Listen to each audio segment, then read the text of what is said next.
We can now introduce Dr. Heller on the Judgment card.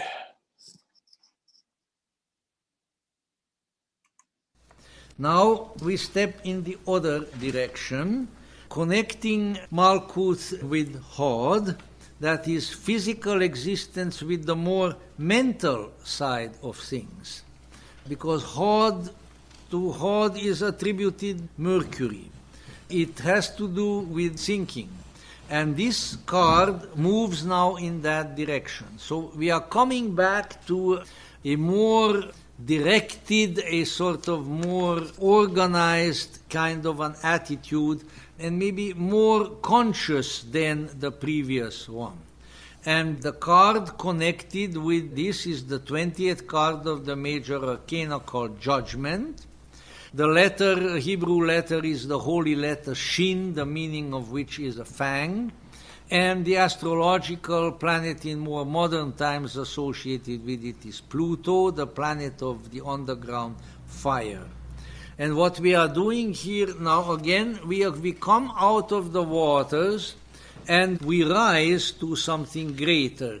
But it's done more in the daylight, in a more conscious fashion. The beings who come out here are human, and they're coming out of sarcophagi. The sarcophagi are floating in the water, and they're reaching out, and above them in the air we have the Archangel Gabriel blowing his horn, waking up the dead. So we have a kind of basic resurrection scene, like the last judgment scene when the dead rise, but with some specific connotations. And as contrasted with the card of the moon, you have a much more aware, a much more conscious situation here. So this is kind of a place of rebirth. As we enter into the deeper life, we are strengthened, we are renewed. And this renewal has a lot to do with the mind. Now, I don't mean that we renew ourselves by way of the thinking mind, necessarily, but that when the thinking mind itself is renewed by inspiration, by the angel being heard, then by way of that mind we are renewed ourselves. So renewal, rebirth, has a lot to do with the thinking mind, but the thinking mind itself has to have a connection with something greater. So it's not just enough to think positively, because when a fool thinks positively, he'll think foolish thoughts. So, it's not enough to just monkey with the mind. It only goes so far. But when the mind is hooked into something greater, as symbolized by the angel, then there is resurrection. So it's a very important step.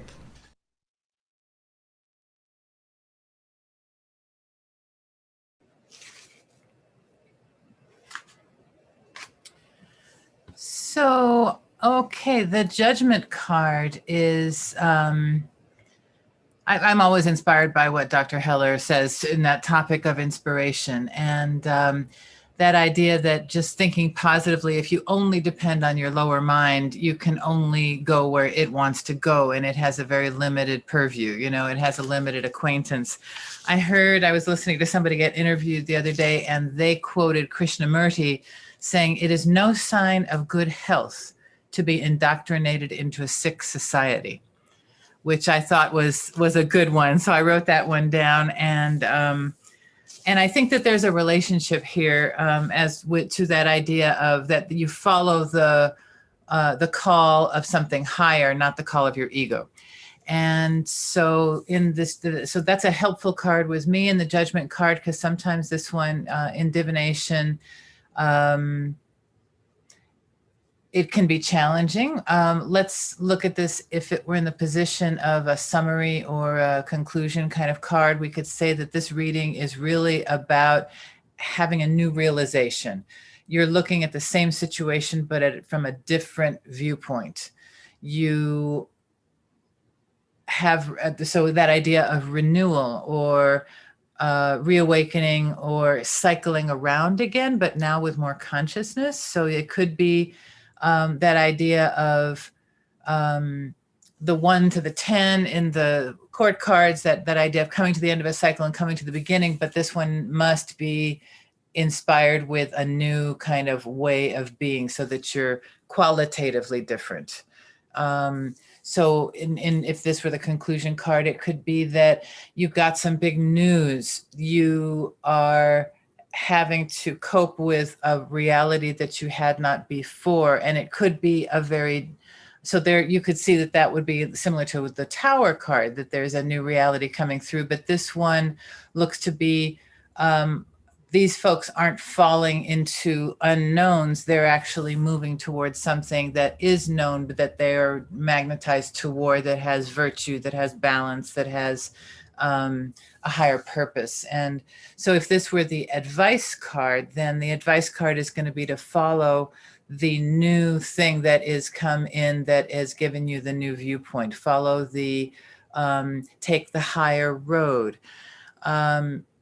Perhaps, I mean, sometimes this can even be so literal as a legal judgment, although sometimes that's the justice card that comes through, but it's something that changes your circumstance. And it just means that you are in a different situation. You're in a different life now. It's a qualitative shift. If this were recommended against, then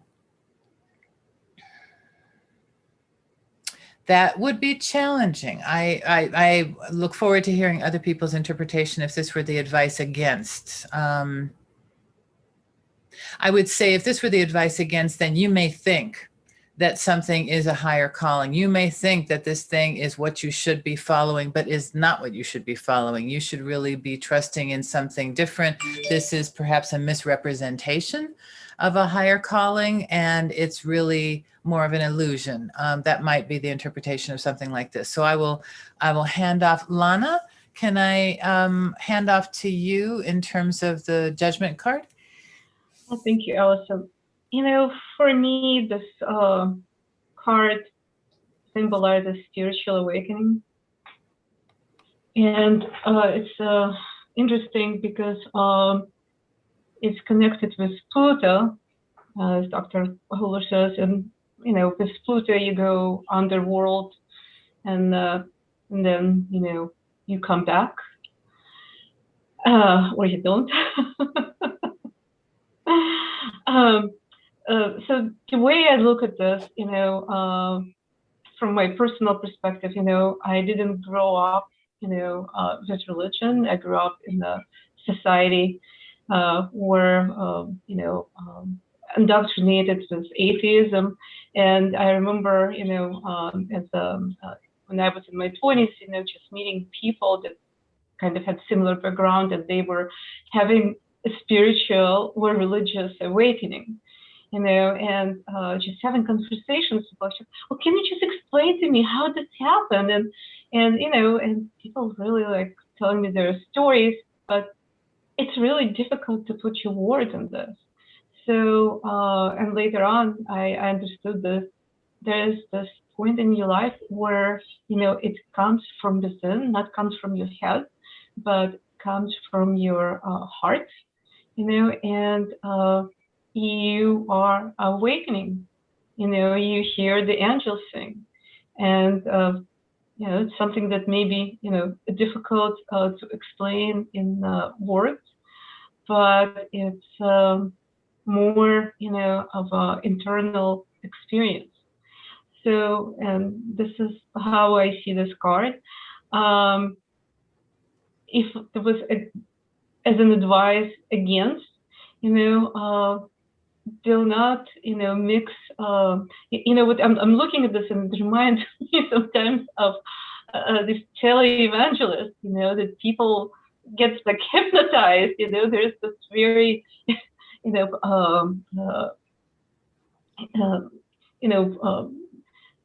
what's the word that is slipping in my mind?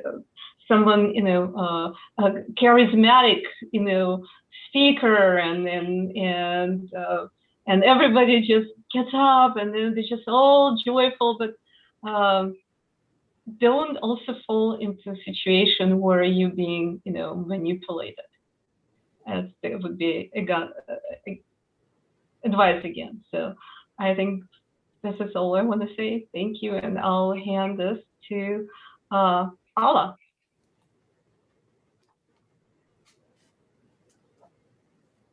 Thank you, Lana. Not really ready to dive into this card, but I agree with Lana's interpretation of this card, because to me, it also represents spiritual awakening. And I can attest to her experience as coming from the communist country and being raised in rejection of God and divine power. So I think this card represents definitely, to me, awakening. And today, the spiritual awakening is going on across the world. So this is a very relevant card. I would like, what I noticed is the purple on the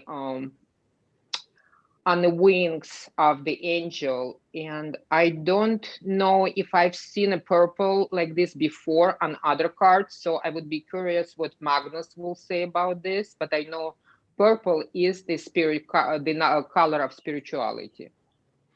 And I will pass it to Magnus. Thank you. Thank you, Alla.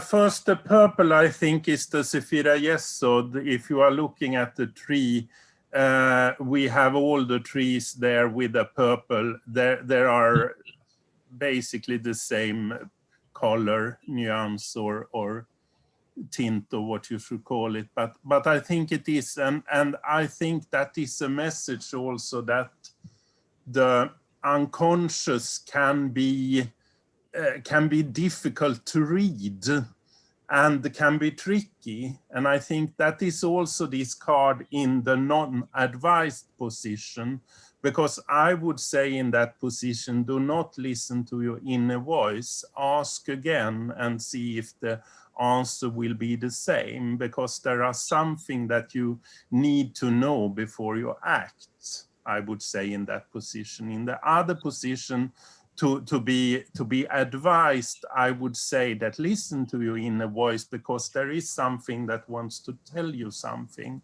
And I think this card, as already has been said, it has a lot to do with personal awakening or up-awakening, or to realize something. And if it isn't a divine realization, it can be a realization where you can see behind the illusion of things, because you can feel answers there, and perhaps you haven't felt them before because you haven't looked so deep in yourself.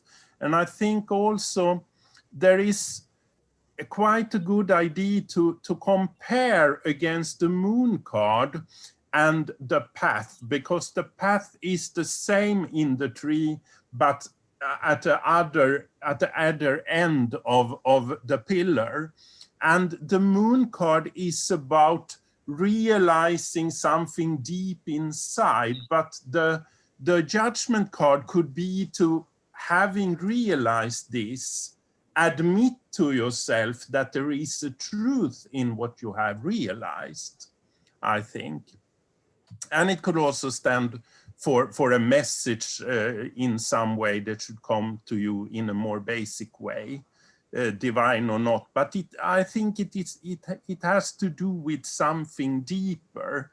And again, looking at the color of the angel, there is a lot of interesting color there, because the green color is the Sephira Netzach, I believe. And the yellow hair is, of course, the Tiferet, then, if you are looking at it that way.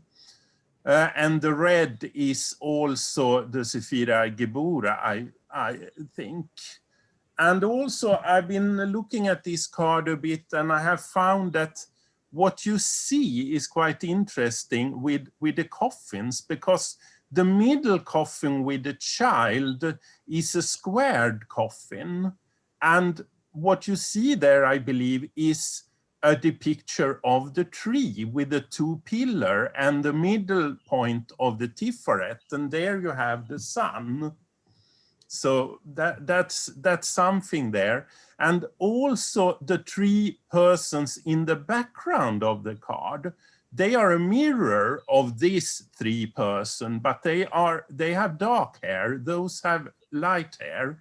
And also they don't have an angel that are giving them the message. So it's quite interesting to look at the card that way. And also there is a streak of water behind them, there is some difference between those couples, and still they are also the same.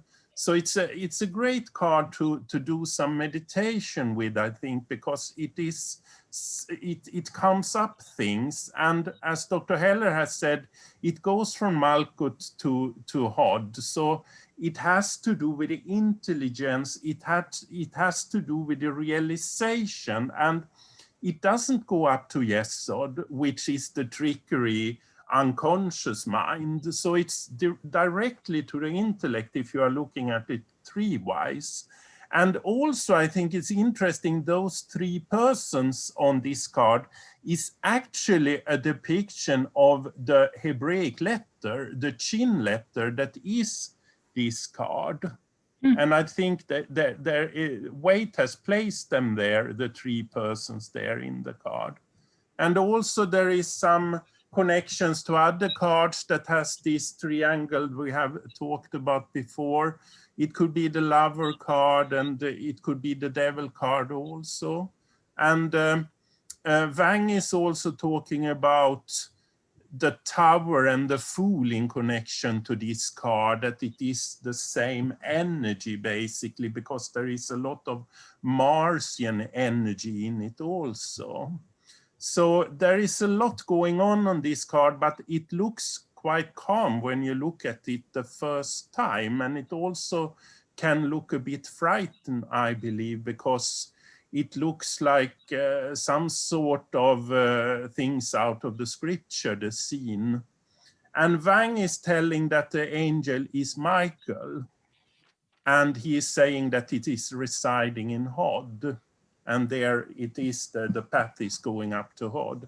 But I think I stop there and I hand over to Christina. I also see I want to add with the warrior image of St. George's banner, the angel being along with, slaying of the dragon, that kind of modality where I've picked up with this card with clients is that there's been a completion, there's been a battle, and there's been a completion with this battle. And it's recognition of it. However, to balance, everything needs to be balanced as well, that inspiration as opposed to the lower senses or the lower persona being justified. Know that whatever's been completed needs to be in the higher realm. It has to be inspiration. It has to be a spiritual component, part of it. And Jerio, you want to go next? Sure. I took this to be the angel Gabriel. There's this old saying, until Gabriel blows his horn, which is kind of the end of days kind of a thing. I think the card is also closely related to justice. Justice being 11 numerically reduces to 2, and the 20 reduces to 2, and you've got 2 1s and two 10s. So they're very much related, but I think that the justice card is more like the mundane world's justice, the kind of justice that you get from the courts and the law, whereas this is more like divine justice. I think that the figures here, I really like what you had to say, Magnus, about the coffins representing the pillars on the tree, and the positioning of the hands of the trio in the foreground being a reference to the physical shape of the letter Shin. I think, and by the way, I think that we're going to see that same shade of purple in the scarf that's twisted around the central figure in the world card that we're going to come to next. I think that the flag on the horn is kind of interesting. It's a British flag. It's associated with their patron saint, Saint George, the famous dragon slayer. It's also the equal armed cross and red and white. I think it is another of our reminders in card after card after card about equilibrium and stability, that sort of thing. To me, this card could as easily have the title Resurrection as it does Judgment. The figures that we see here are people who were dead and are now being called back to some form of life or consciousness. I think that one of the major implications of this card is within mind what has been said before by Dr. Heller and others about the connection between the two Sephiroth here with thought and the real world. I think it's saying there's a time here to look back at what your life has been and give thought to the meaning of your personal history, to make your own personal judgment of where you have been, what you've done, what you've learned, and how in a reading I would think, how does that apply to the circumstance and the subject matter of whatever the reading is. And it's interesting to me that the three people in the mirrored group that are separated by a river, which we used to thinking of that as emotional kind of things, they all have their hands more or less in the same position as the child does, and the two adults in the foreground have different postures. I'm not quite sure what to make of that. The mountains that I'm always seeing as the mountains of initiation, for some reason or other, in this, the mountains really remind me of the legend of Shangri-La, and particularly in that legend, the people that are there are not aging, they're not dying. There's kind of a immortality that goes along with that place. And I'm not sure exactly how that mixes in with my basic interpretation about kind of a life review. We get this too we were talking about before we went into the recording about life review kind of circumstances. So I think that is implicit here. Interestingly, there are some alternate names associated with this card. One of them is the angel, which is pretty obvious, starting with, and in fact, it's really one of three angels. We talked before about with the lovers that's probably Raphael, and Temperance, the angel, is probably Michael. And there's a lot of from several sources that I read, there's disagreement about whether this is Michael or Gabriel, and maybe the Gabriel there is too obvious, with the blowing of the horn. Another alternate name for it is time. So I think that's some kind of a reference to that the lifespan that we're seeing here, and that lifespan review. And a third one is, you have to really think about, is fame. And I think maybe that has something to do with the idea of how other people may be viewing the history that's known to others, rather than the more intimate knowledge that we all have of our own personal histories. I do think that this is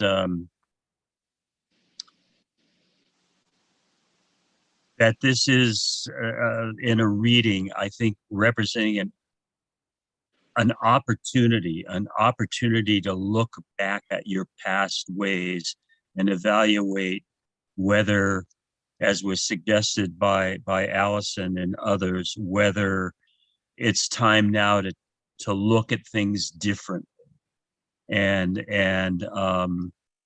you know, I'm reminded of something that I've always thought is really a ridiculous notion. People that, you know, deathbed conversions to religion, where now that I've used up my life, I might as well take a gamble on the mythology of heaven and make some kind of an atonement. And to me, that says, and this is just personal, because I really don't buy the heaven and hell thing at all. But to me, that says that going down that path is really a waste of time.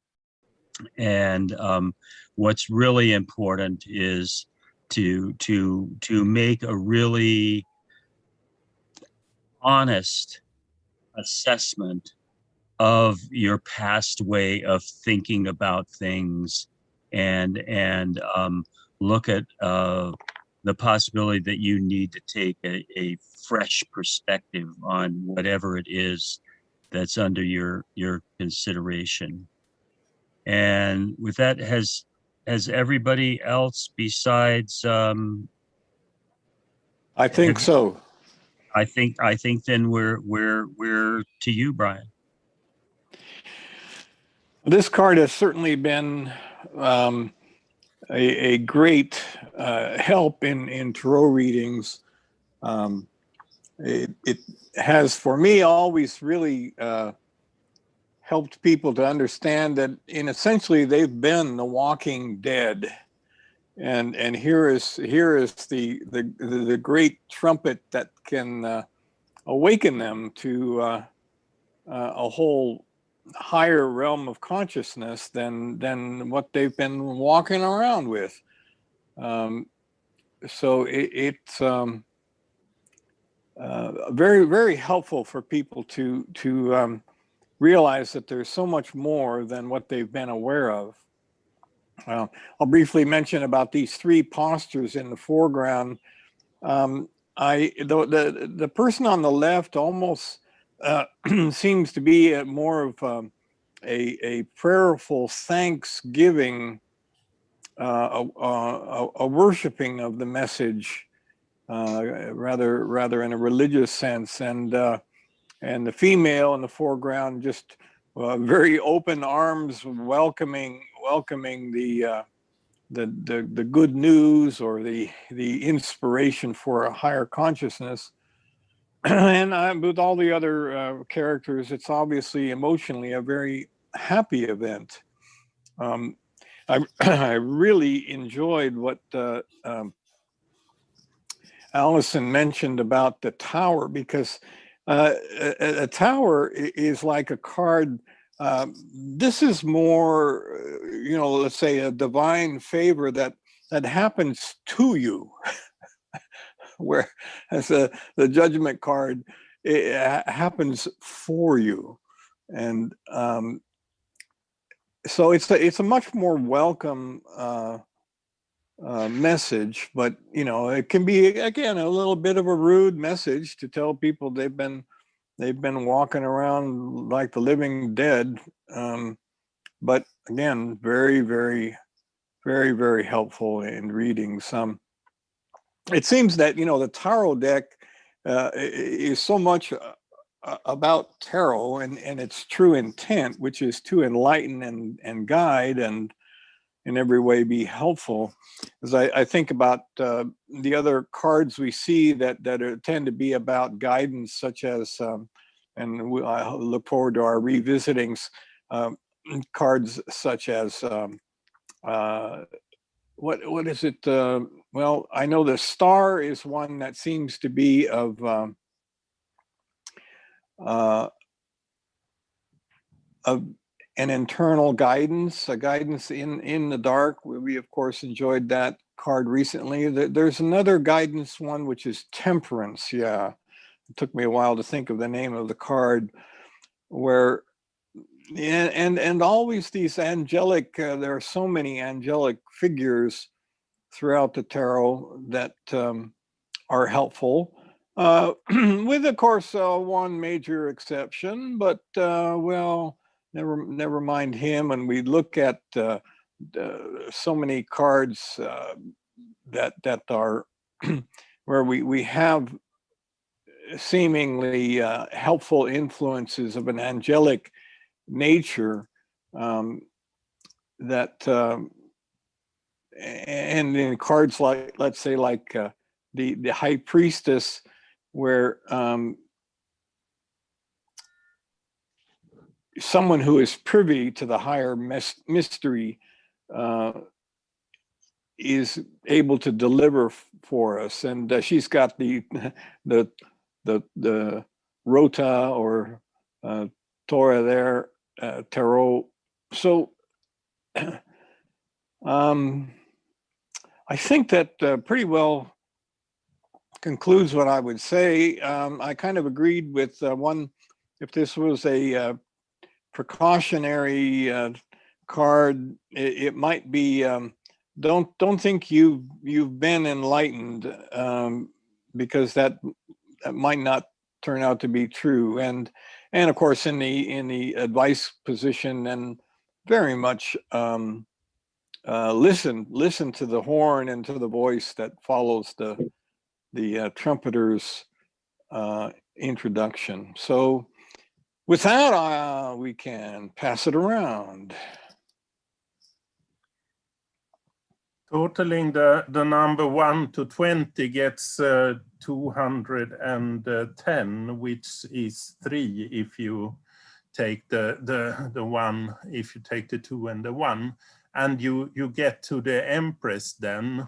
So there is also something here that is connected to the Empress in the energy, the feminine energy in some way, which is not so peculiar, because we are on the pillar of severity, and that's a feminine pillar.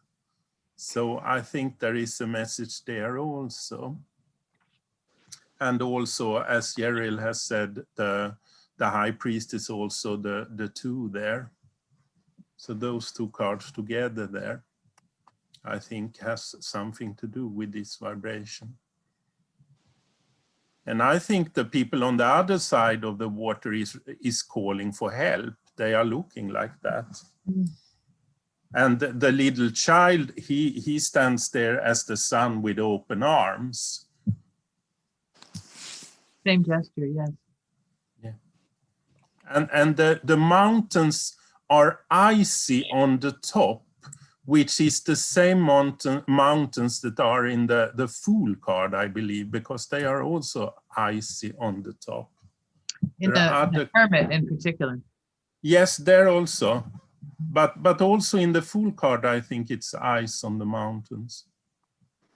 Looking at it. Yes. Mm-hmm. Yes, with the blue below. Yeah.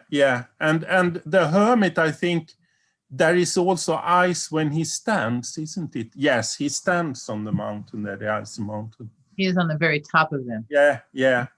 So there is some message there also in the symbology of the cards. I am loving this program to be able to call up these cards like this. And we gotta give you props, Brian, because you were managing to speak and manipulate the card images and keep it all together in a nice flow. So you're rock and roll. Very good. Yeah, just in time for the semester to be over. Oh, no. This is just our 101 class. So many things came up for me when other people were talking. It was really very rich discussion, I think. One of the negatives could be like, I got the idea of when the Wizard of Oz, the big head figure. And so in the negative, this could be when you're following the wrong guidance, or you're giving much power to a voice that isn't that much of a real angel. It just happens to be above you, that kind of thing. Magnus, you said something very specific, and it connected so directly to the personal experiences like Lana and Ala were talking about. My own personal experience of kind of awakening, or of my angelic like turning point, qualitative shift, was when I admitted what I had been entertaining intellectually. So what I had been thinking about and thinking, yeah, maybe, what about this, what about that, but this, but that, when I just weighed the evidence and in my heart of hearts said, it's just the odds are in favor of this, based on what I can think about. And at that moment where I made that shift, and it was about the idea that we might go around more than one time, and that, even though I have a simplistic notion of what that is, that admission, it was the admission that was like, whoa, you had the experience of energy or whatever it is. It's a personal, a specific thing. It was very, very much in these color tones, I will say, which is an interesting thing to contemplate. Fame, you talked, Jeriel, about the fame card, and I think of that as when you get famous, you get exposed to everyone, especially now. Your every waking moment is being documented. Somebody's got a phone in your face filming you or whatever, and then all the data that people have available to them to dig up and see about your life. So documented and judged, and you are completely unprotected, unclothed. You are laid bare. So that's a very good kind of metaphor here. You talked about maybe purgatory or some kind of judgment time with God. This could be depicted here potentially. After my father had died, this lady I was at a hair salon, and she's like, oh my God, I'm getting some messages and blah, blah, blah. And she says, oh, he's so funny. Your father says he's in escrow with God. And in escrow is where you go through the legal phase when you buy a house, and there's a legal period of time where you have to get everything jibed and justified and legally okay before the transaction is finalized. And so that's kind of what this could represent, as well as this period of reconciliation, or of a true light being shed on what your belief structures are. In the Tower, my husband's favorite movie is called Defending Your Life, and it's that process as well, of being in this process of having to justify yes or no, and are you worthwhile, or whatever has been the drummer you have been marching to. In the Tower, they're clothed, and so their structures and outward trappings are being questioned, destroyed, taken apart, whereas in this other one, the people are not in danger. They're in fact being enhanced, enriched, guided in some way, and they are naked, they are unprotected, they are without artifice. And the coffins on the other side of the water is not orderly as the one that we see in the foreground, because the one in the foreground is looking like they are placed on the earth, while the coffins on the other side is floating in the water. And the child on the other side of the water, he sees like he is in the water without a coffin. So there is some difference. And I also have seen that if you are looking at those three persons in the foreground and place them where the pillar on the tree is, they are exactly at the same place as the pillars are when you are standing forward the tree. They are the other way around. So your right hand is the pillar of severity, and here is also the lady for the pillar of severity, and so on. Look at also the angle that you see of the that are made, the angle that's made by the figures in the foreground like this emulates the Sephira at that point in the tree, Malkuth, and that lower triangle or that rainbow triangle. Yeah.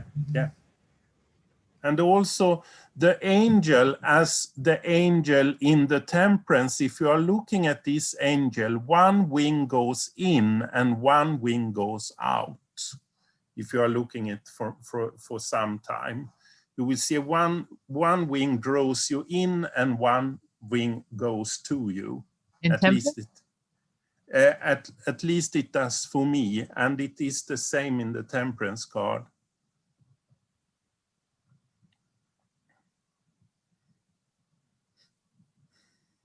But for me, it's the other wing that draws in here and the other that goes out. It's the other way around in this card. For me, it's the right wing here that goes inside and the left wing that goes outside. That goes against me when I look at the card, and the other draws me in. And also I see the cloud is like a hand taking the angel on the right arm. I haven't seen that before. It's like a hand that holding the angel in the right arm. You mean the arm on the right side of the picture? Yes. It's actually the angel's left arm. Sorry. On the right side, yes. Yeah, I see that. Something that occurred to me while you were talking, Allison, is this card could stand for an epiphany.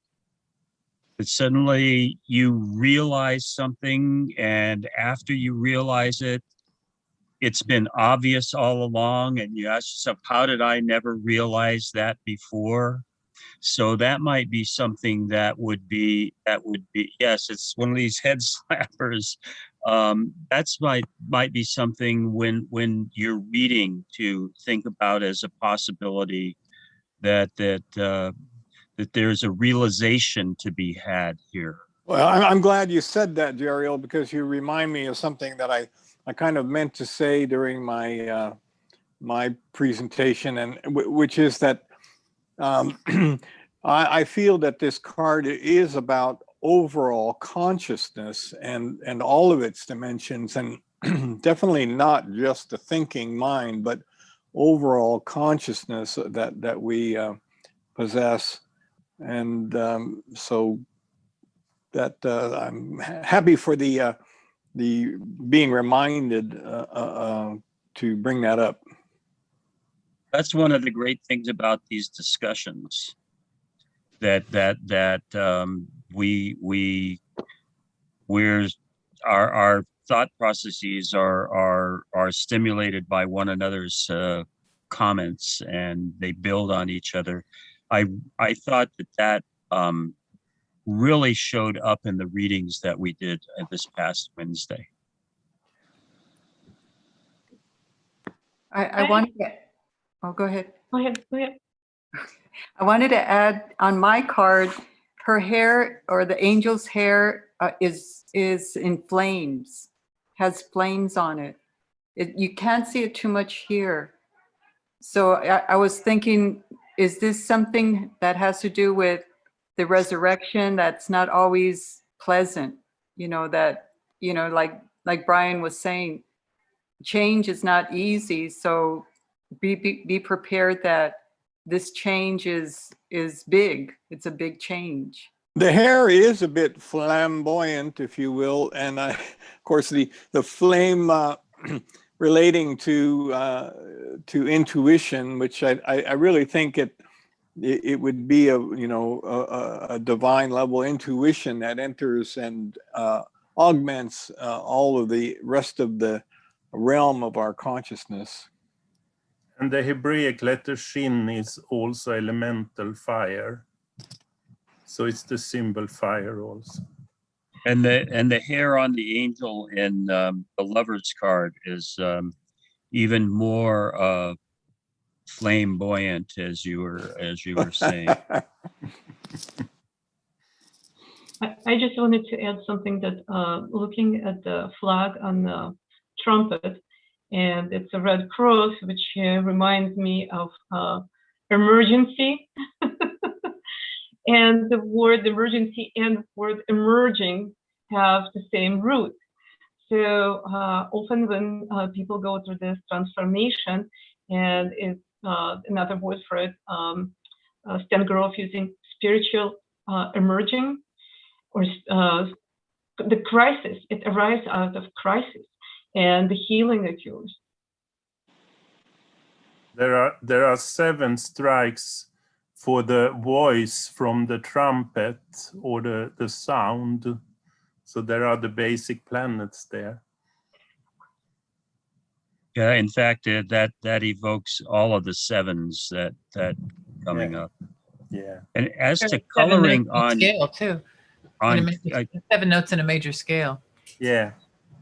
the coloring on the cards, the deck that I'm looking at, the green shirt that the angel's wearing shows blue, and in the background, what we see here is green. That they are green, like the far shore of this river, with some trees and stuff.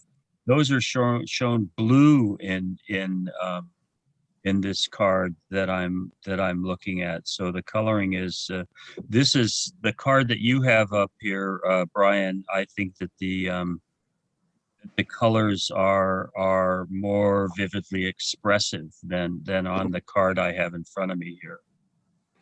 Well, all you need is that black light to bring out what the artist intended with those colors. All Frankie Albano.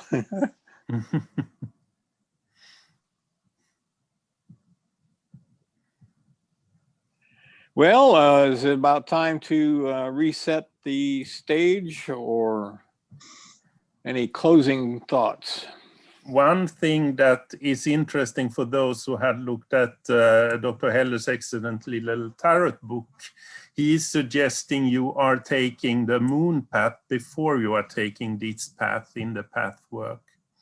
And I think that's a reason for that, because if you free yourself from the materialistical thinking before you take this card, I think it is much easier than if you take this card first and then go to freeing the materialistic thoughts. Yeah, the moon card being a bit about the sort of cumbersome background instinctual consciousness that is present within our living organism.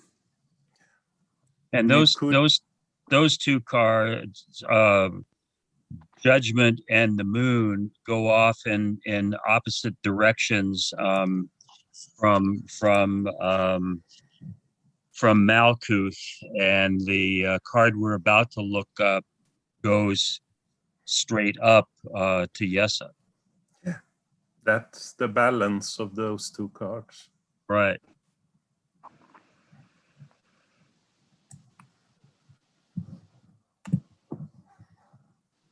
Oh, I wanted to say something about what how Georgia refers to the tarot cards being the leaves of the Kabbalah tree.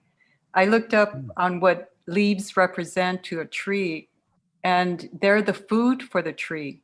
They provide, it to grow, to to live and to grow. So I thought that was interesting on with the meanings,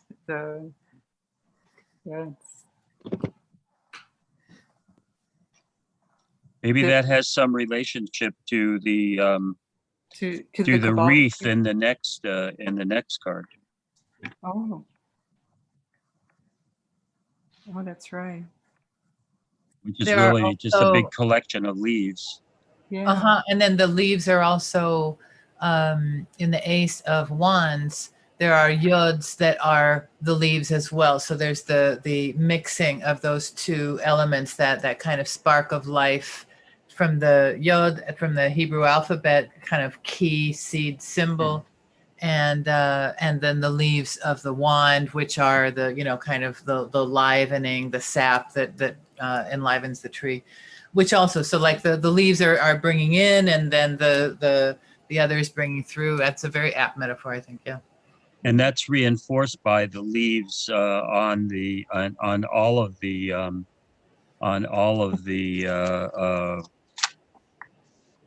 wand The card. All of the staves have leaves on them to differing degrees. And one last thing about this card is that this is the three elementals, the Fool and the Hanged Man, and then the Judgment, the three elemental letters, the three elementals, the air, water, and fire, and they together also build the earth. That is the Malkuth. So this card is the three elementals that are building the fourth elemental. And that is also the alchemy thought there, that you have the salt, the mercury, and the sulfur that builds the 3 to the 4. Where are you seeing that, Magnus? No, it's if you read the Wang book, you can see it because he talks about the three elementals. And also there is the chin with the 3 tops on it. And that is the 3 elementals. And the fourth elemental is not there because the fourth is the earth. But if you are looking at the alchemic, you see that there is the salt, the sulfur, and the mercury. And they are what you are calling the tria prima, the 3 elementals that are building the fourth, the earth. So you go from the triangle to the square. It's a central thing in the alchemy. And I think it's displayed in this card also because it's about that process also, that waking up is like you are feeling yourself standing on the earth and you are feeling that this is your mission on the earth. And I think this is the judgment in this card also. So now we can introduce Dr. Heller speaking on the card, The World. And so we will start now with the first step from earthly existence into the next level, from the beginning of what is often called the path of the arrow, because it goes straight up like this on the middle pillar. The highest numbered major arcana is the 21st arcanum, which at the same time stands on the 32nd path, and the 32nd path connects the spheres of Malkuth and Yesod, namely the 10th and the 9th sphere. Tav, which is like our T, is the last letter of the Hebrew alphabet. The astrological attribution in this case is Saturn. Then you take this card and look at it, and you will see that all the symbolism of the card is really in some way or the other pertinent to your purposes. You have an oval wreath.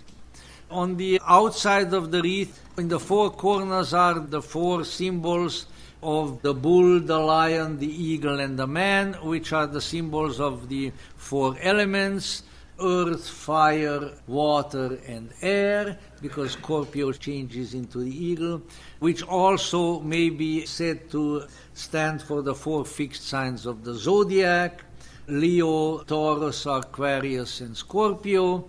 So whatever, these having to do with elements indicate the box.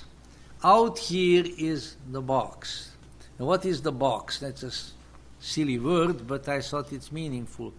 The box in which we are locked up, folks, that box. What one of the great Gnostic teachers, Basilides, I believe, called hex cellula creatoris, that prison cell made by the Creator. We are all locked into a box. Now, we may think that it's the government that locked us up into it. Well, that's to some degree true. Or our father and our mother, to some degree too. All kinds of other things, but we are in a box, which means that we are not free. But we can be free. We can get out of the box. And so to our consciousness, a kind of hole appears. See that oval? It's like a hole. A hole develops on the box, and you jump into it, and you keep going. This dear lady here dances through it, but she's quite good looking, and she doesn't have too much clothes on and all of that. It's much nicer to dance in that condition than just jump. So that's what she does. And she even has sort of two magic wands like batons, with which she dances. She's leaving. She's leaving the box and enters the great journey into the other realms of consciousness, and apparently quite happy in doing so. So that is the first step. I'm wondering if, Christina, did you say that you needed to go soon? I would ask you to go first if you have an urgent calling. That's okay. I'll leave after. Well, we'll pass it to you after Allison. I thought that Stefan's analogy of the box and the hole in the box is like a whole new level for me. His insights are always the highlight of this class, and I hope we can continue with those in some way. So yes, the hole in the box is fabulous. The fixed signs of the zodiac are all there. It's a wonderful kind of feeling of the end and the beginning and the completion, and there it is, and it's a done deal. When it comes up in a divination, it really is, well, there it is. It's not only is it in play, it is completed kind of even before it's begun. It's already its own whole self. There may not be any resistance to this because it just has its own momentum. If this came up as the overall. So if it came up as the overall card, you're looking at something that has really gone through its cycle. And it's ready to be born again or to begin again. Could be a relationship has really come to its culmination, or you have graduated school, or you have finished a project, or, it could be quite literal in that ways, or it's a more internal process, of course, in terms of your own realization. Perhaps this is your own kind of coming to a victory over a mental obsession or a thing that has been plaguing you, something that has really, a thought that's really been ruling you, and you've managed to come to a new phase in your thinking where you recognize that was more of a limitation than you had recognized, and now that is a liberating thing. So there's some different things that might be represented here. If this were the advice in favor of, then it would be to really kind of understand that you can kind of walk in pride to a certain degree, that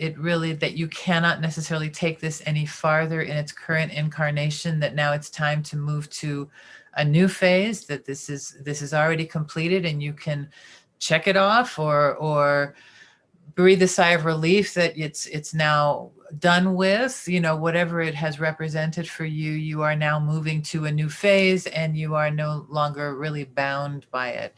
If this was reversed or in the advice against, then it's not over.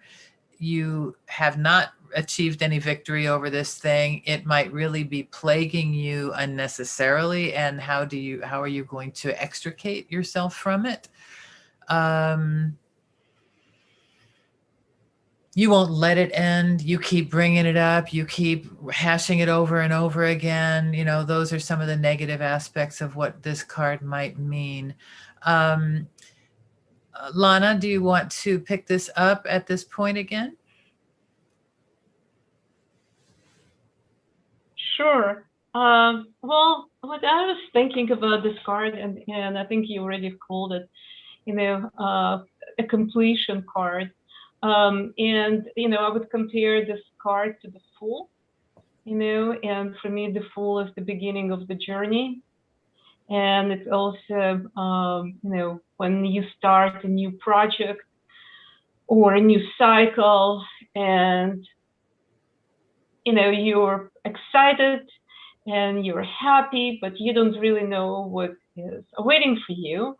But at this moment, you already gone through, rivers and mountains and, and all the blocks and you're coming out and you're happy and ecstatic. So it reminds me of the days, when I was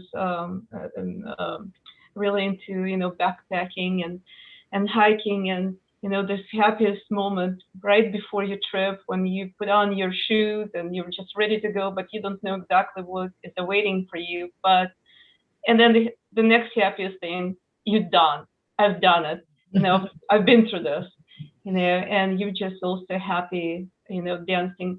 Some interesting numbers here, 21, it's the age of where, at least in this country, you consider to be a mature adulthood, and also 21, 22, this is when people, in general graduate from college, you've done your learning, you've done your work, and now the cycle is done, going into life as an adult. And also, this year is 2021, so it looks like we're also finishing a cycle here. So happy card and blissful. And I will pass this to Magnus. Thank you, Lana. This is an interesting card that we have already said. And just to complete what I said before, but the Tria Prima, this is the 4 elements. So here the alchemic reactions are completed. Here we have the 4 elements, and Dr. Heller has also already talked about the cube also. If you want to look more at the cube, it is called the cube of space, and it is in the Wang book also. And this card is in the middle of that cube. And crossing the path for this card in the cube are the card we talked about before, the Fool and the Hanged Man and the Judgment. So they are the elementals there.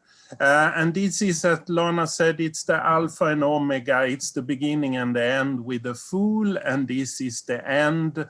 And it's also the end of the Hebraic letter, the Tau. And that is also standing for cross, an equal armed cross. So that is also the 4 elements. And you can also see that cross in the Judgment card. So the angel is telling the message that you should build the 4th element. You should be in the world. And this is the card where you are in the world. And in a reading, I would say if it comes up in the approved position, I would say you have flow, you should go with your ideas, and you should create what you want. In the other position, against, advised against, I would say that you should look a bit on your ideas and look, are they really being creatable today, or do you need something more, perhaps a piece more? And that is also the fourth element there that you need to search for then, because then it is missing, I believe it is, if it is in that position. And it's also the Ouroboros in this card, the snake that bites itself, but it could also be two snakes in this card if you are looking at the oval, because the red points there with the red cloth could be two snakes biting themselves, creating that oval. And the lady is dancing, as we had already said, and the cloth that is shrouding her with some parts, it's the yeso there, the Sephira. And it is going from Malkuth to yeso, this path. And the path is about the unconscious. And here you have Yesod, so there is the trickery also. You shouldn't be sure of what your inner voice says, because it can try to trick you, to get you to some truth you don't know about. So it's a bit that look again, listen deeper, and so on. And also we have talked about the four elements here that are depicted with the lion and the cow and ox and the man and the hawk. And also there is a completion, as Lana said, with this card, and it is also Saturnian energies, because this is Saturn. And Saturn is also connected to the devil card with the Capricorn. So there is something, there is a bit of a danger here also to be too fulfilled about your way or what you are discovering. You should be a bit self-critical also. And looking at the number, totaling the 1 to 21, you get 231. So there is also a connection to the 6, the lover card here. So I think I stop there, and I think I pass to Jeriel.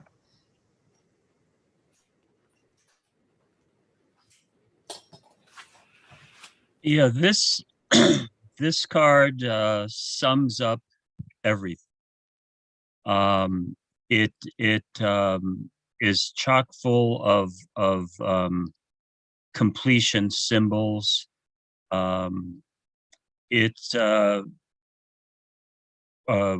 Magnus was just talking about the oval shape. There's a shape called the mandorla, which is an oval, and that's supposed to signify heaven on earth, or heaven and earth. It's also in the form of a laurel wreath, which is encompassing the entire figure, and we see that laurel wreath also on the heads of the Empress in the 3rd card, and the chariot driver in the 7th card. The four, besides the 4 elements and the cardinal astrological signs, these 4 figures are also associated with the 4 Gospels of Matthew, Mark, Luke, and John. It goes Matthew is the man, Mark the lion, Luke the bull, and the eagle or hawk, John. It also really invokes a number of other cards. We see those four in those same corners on the wheel, and they have a similar significance here. I think we also see that she has the magician's wands in each hand, and rather than the stance there, the hermetic stance signaling as above so below, I think them being in both hands and at waist high, they really are saying that the magic is everywhere. The beautiful lady, the positions of her legs invoke the image of the hanged man, although now turned right side up. So whatever it was that the hanged man is waiting for has arrived, and he's set free from that static position now, and the freedom, I think, is reinforced by the image of this being a dancing woman. Another perhaps more subtle universalism symbol here is that although this is very obviously a beautiful woman, a lot of commentators think that the purple scarf that she's engulfed in covers up the male genitalia and makes this a hermaphrodite figure. And there's a lot of symbolic significance given to the hermaphrodite. It's also similar, but not exactly the same as androgyny. And I think that it stands for the fact that the feminine and the masculine are mixed in all of us, and that it's also a sign of completion, and a lot of the most primitive of the religious traditions start with a hermaphroditic or androgynous gods, again to illustrate that that same kind of unifying of what appear to be the opposites. So we have the balancing of the opposites that we've seen throughout the majors and sprinkled all over the minors as well, culminating in really a union of the opposites. And also, of course, this is the two ribbons at the top and the bottom of the oval are again our symbol for infinity. So and in many of the traditions, including the Golden Dawn, but not limited to that, the what was I going to say there? There was something that's very specific, and it's just popped out of that this card is called Universe rather than the World, which is it's a point that the world means our world, but also means all of the worlds. And I would also commend to all of you in our group here, look at that second one of those tarot issues of Fraternal Review, and the last article in there is by Merrick Hamer, who is a 33rd degree Scottish Rite Mason and a very learned person, and also a member of the modern day Golden Dawn, and that entire piece is talking about the contemplations that he has had, particularly with the Fool and the World card, and in that I think he also opines that the dancing figure in this is the Fool at the end of the journey, at the completion of the journey. And it's also interesting that I'll toss in there, in a number of traditions, the Fool, the 0 card, doesn't go at the back or the start or the finish of this sequence, but actually comes between the 20 card and the 21 card. And that may have some significance. I'm sure that they do that for a reason, but I think that that could bear some exploration as well. And let me pass it off to Allah. Thank you, Gerald. Besides everything that all of you just said about the completion and celebration, everything, I just want to add that these 4 elements, like Magnus says, to me represent stability. So this person is well achieved and well grounded in everything that it completed, and his next journey is guaranteed because of the sign of infinity, like you, Gerald, said. It means that one is ending and another journey, adventure is starting. So it's the beginning and end, or end and beginning. So that's it. I'm passing on to Christina.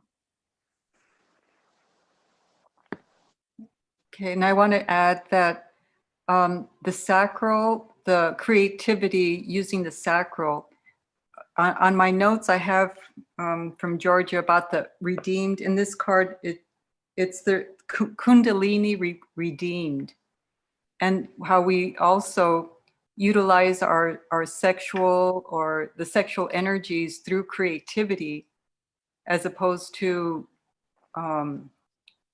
just the persona level, that we've achieved that with this card.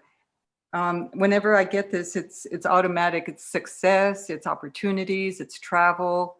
It's you can't go wrong with this card, even if it's inverted. When it is inverted, I don't use the spreading with inverted, but there is the other part to it, that sometimes if we look at things that, wow, we got all this going on with us, we become immobile. We just stop. We think, oh, everything's going to take care of itself, and instead of keep pushing, or keep moving, keep moving with this. Let's see. Yeah, those are the only two areas, because everything else, it's already been talked about. Brian, you want to go? And I am going to leave now. I have to go back to my class. Thank you. Bye, Christina. Bye, See you next time. Christina. I see you. Bye.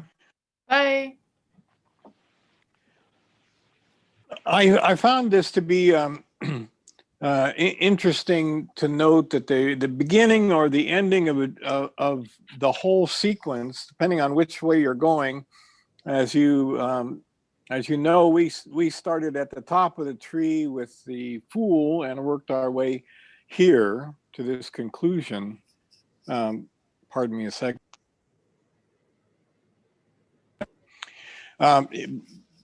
And Dr. Heller in his lecture series had started here on the journey going up the tree. And, you know, that is the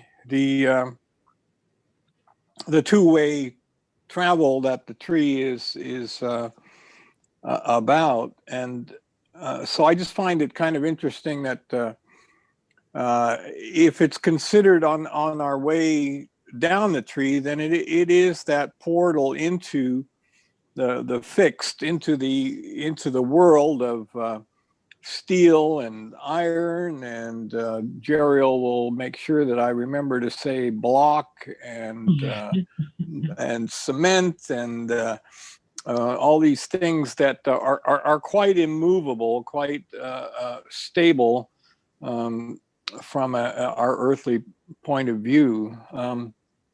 But otherwise, in readings for me, the card has kind of represented freedom. It certainly looks like a freedom, but I guess then that means I've generally saw it as being sort of the exit from the fixed world of obligations and commitments and other voluntary or not so voluntary involvements. And on the other hand, I think maybe in the future, who knows what my intuition or the occasion will call for, maybe I will see this as a bit of an entry into the whole world of quote unquote reality, at least as we experience it in Malkuth through our senses that delivers us the experience of being in the world. But that is pretty much all I've got to add. And so let's pass it around a bit. I'll add here that the esoteric title of this card is The Great One of the Night of Time. Chew on that for a minute. And the esoteric title of the Judgment card is The Spirit of the Primal Fire. I have looked at this figure for some time now, and I see there is at least one swastika form. There is perhaps several swastika forms if you are looking at the wands and the cloth and the legs. And it is like a gyroscope in the middle of that oval that are rotating in all directions, if you are looking at it. And that's interesting because it's also said that the Fool, the Aleph letter, is also a form of a swastika that is rotating. So it's interesting because this is the Aleph letter. And it's interesting because we have talked about the beginning and the end also. So there is some symmetry between those two cards also. And also the reds on the oval is also, I think, a symbol for Malkuth and Keter, like Malkuth is in Keter as Keter is in Malkuth. So you have the beginning and the end there also. So I think it's a lot of energy is going on in this card. I think it's interesting that the other title being the universe and that juxtaposed against the world, but it reminds me that so many people will make comments and they will use the term world when I see it. The subject might, to me, reflect more about the universe, about all of space and creation, not just the one we're stuck on here on terra firma, as it were. But interesting that those two words are interchangeable in tarot on this card.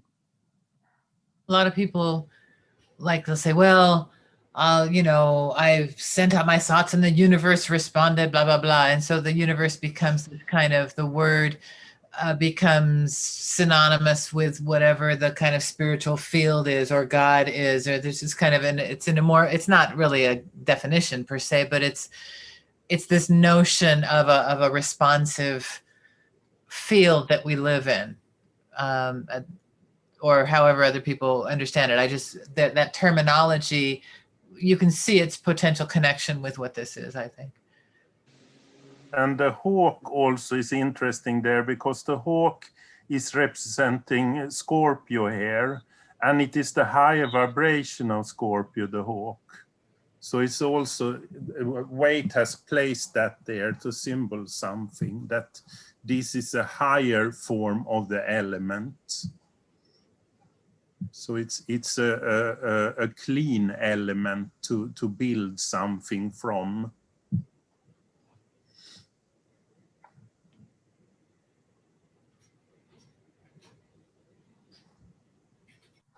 It's also interesting that this is the 32nd path, but when you're thinking of the human life being an ascent of the tree, it's the first path on that ascent. And saying that, it occurs to me that the purple scarf that's twisting around our figure here may also be an allusion to that trip up the tree. It could also be the Kundalini energy, as Christina did say, because that is also a spiral movement up the back. And we've heard that analogy several places in our study here. Yeah.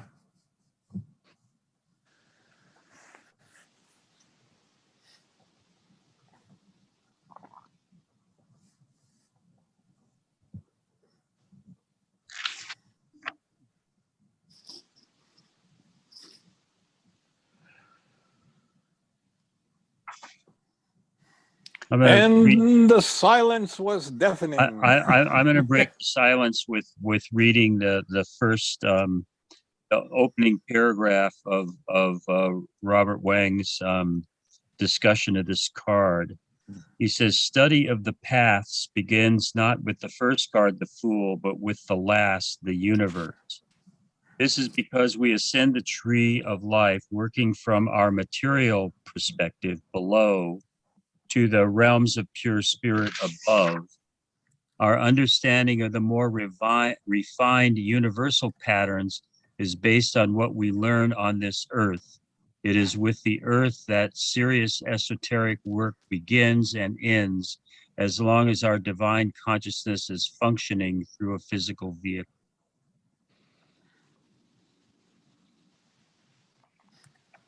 The path of Tao, the universe, joins Malkuth, the earth, with Yesod, the foundation.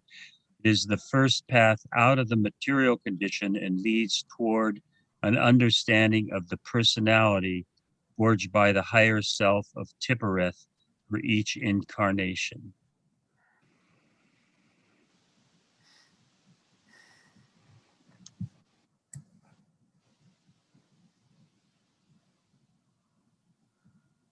He also says a little bit later, this is a path which can only be successfully traveled by those who have begun to bring their personalities into a self-understanding balance. Those who have not will find themselves tormented by phantoms of their own making and the gates closed to them. On the other hand, those who have truly come to grips with life experience will find inner help and encouragement at every step. And that is why the Saturnian energy is there. Because Carol, if what page you, was that? Sorry.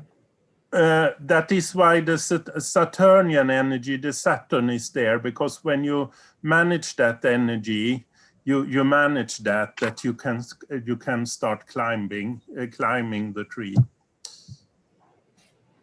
because you need to accept.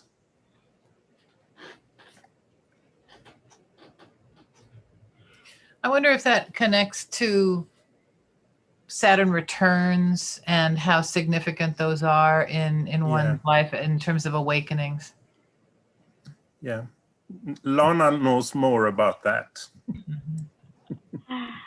Saturn returns. You can write a dissertation on Saturn returns. How about it's- number 2, Lana? The Saturn return number 2. Well, Yeah. how many people gone through Saturn return number 2 in this group? Because What, like around 56, 58, something like that? 56? Yeah, it's about from 57 to 59. Well, I have to reveal that I am on a dating site, and I cannot believe the absolutely overwhelming ratio. Now, the stupid dating sites do what their programmers make them do. That's, to me, that's a little bit out of my range. But as long as I'm experiencing these profiles coming my way, the stunning over presence of 56, 57, 58 years old. And I have really been thinking about that second Saturn return is perhaps symbolically running parallel with the end of a lot of relationships. And but I must say that my first Saturn return definitely kicked my butt. I mean, I was really psychologically taken to task internally about a focus on responsibility and where to put my energy rather than, and to avoid wasting it frivolously. It was really quite the adventure, I must say. It's really interesting, with the Saturn here, because before discoveries of new planets, right? Saturn considers to be the limitations of how far we can go, and also Saturn being the last visible planet. So as far as a spiritual awakening, a celebration, it's being able to go beyond Saturn. And to set your course so that you can make it there, so that it can be, because Saturn says that, hey, you fool around like that, you're never going to get here. Right. And it's also interesting correspondence between Saturn and Uranus cycles. So Uranus cycle is 84 years, right? And so the third Saturn return also corresponds with the full Uranus cycle. So, and interesting numbers also, 21, 42, and 63. Also corresponding with Uranus and Saturn. But I love, when I remember when a whole bunch of my friends were turning, 41, 42, and this is again, this interesting period where you really want to do things that you were not able to do at 21. So, and again, for this series, that's like second time around, you completed, you're in your world, like, hey, but I really like to do those things that I was not able to do. And then, they repeat, but I think for a lot of people, the second Saturn return is also corresponding with like, oh, what do I do next? What have I accomplished and what else I would like to accomplish? And maybe it's also the end of the career, and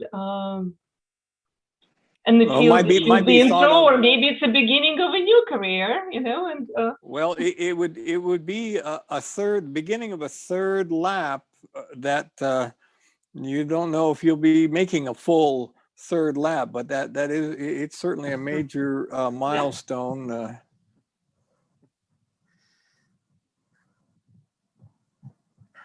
Yeah, I don't know. It's just somehow when I look at this card, I don't see Saturn. No. I know they put Saturn in it, but it's not a Saturnian card. It's just very happy. Saturn, the colors of Saturn are black, gray, but it's not a Saturn card for me. It's more Jupiterian. Yeah, yes, I agree.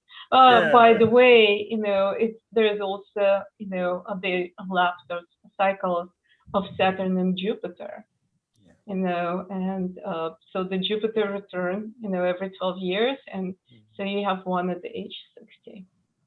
And it was interesting because we just came out of this, which everyone thought was very difficult, Saturn-Jupiter conjunction in Capricorn, and everyone that I've known, had some sort of challenges there, and here's a Jupiter, but by the way, I'm a person who has a Saturn-Jupiter conjunction natally. There's one part of you that is just like very, outgoing, enthusiastic, and happy, and want to do things. And then there's a Saturn that just step on your brakes, hold on there, be realistic. So balancing those two is kind of fun. Perhaps that is the reason they put Saturn with this card, that you should be cautious because you should be in balance. As there are so much energy in this card.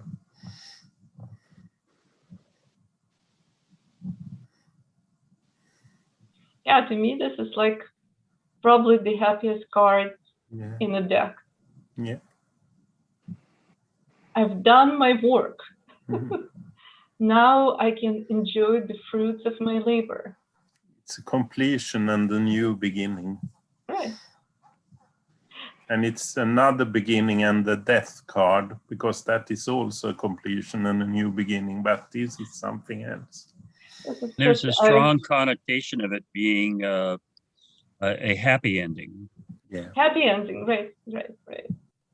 Or the last of your freedom before you check into the world.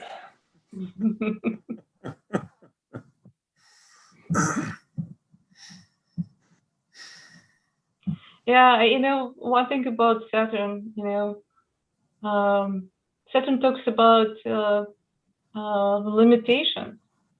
And I think this is another interesting thing about second Saturn return. I think this is when we are learning about our physical limitations. And, and you have to be realistic about things that you can do, you can set your goals, but well, hopefully we all get through the third Saturn return.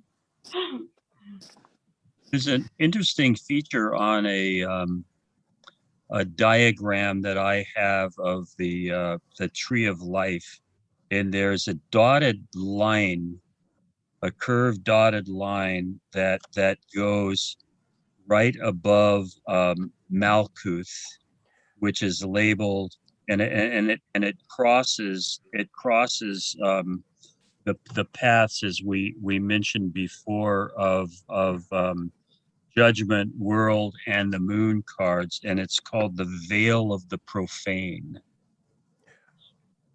And at the top, there's a similar dotted line beneath Kether that's called the Veil of the Presence of the Ancient of Days. So there's and the other, of course, dotted line in there is that that invisible Sephira of knowledge, Doth, that's there in the abyss between Kether and Tippereth on the moon path. And it's also interesting, Wang is also talking about, we have talked about this before with the elemental tests, that you have to take all 3 tests with the path of the universe, the judgment and the moon. But then you also have 3 tests that goes up to Tiferet, and then you have only to take one of those tests. He's talking about it in the book, that you have to take all 3 tests from Malkuth, but when you are going, before you are going into Tiferet, you only have to choose one of the tests, or the universe is choosing it for you, which path you are choosing in the tree.